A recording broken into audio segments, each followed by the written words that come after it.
പാക് ഷെല്ലാക്രമണത്തിൽ കാശ്മീരിലെ കത്തോലിക്ക സ്കൂളിനും കോൺവെന്റിനും നാശനഷ്ടം. പ്രത്യേക പ്രാർത്ഥനാ സഹായം തേടി Jammu bishop doctor Ivan Pereira.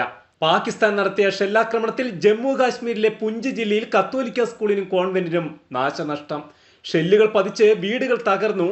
പുഞ്ചിലെ Christ സ്കൂളിലെ 2 വിദ്യാർത്ഥികൾ മരിച്ചതായും ഇവരുടെ മാതാപിതാക്കൾക്ക് ഗുരുതരമായി പരിക്കേറ്റതായും ഷെല്ലാക്രമണം തുടരുന്ന സാഹചര്യത്തിൽ വൈദികരും സിസ്റ്റേഴ്സും പ്രദേശവാസികളും ഭൂഗർഭ കേന്ദ്രത്തിൽ അഭയം തേടിയിരിക്കുകയാണെന്നും ജമ്മു ബിഷപ്പ് ഡോക്ടർ ഐവാൻ പെരേര പറഞ്ഞു.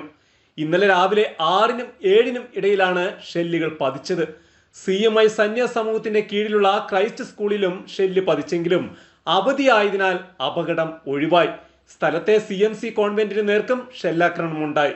സംഭവത്തിൽ കോൺവെന്റിന് മുകളിലെ വാട്ടർ ടാങ്കും സോളാർ പാനലുകളും അടക്കമുള്ള അടിസ്ഥാന സൗകര്യങ്ങൾ പാടെ തകർന്നിരിക്കുന്നു.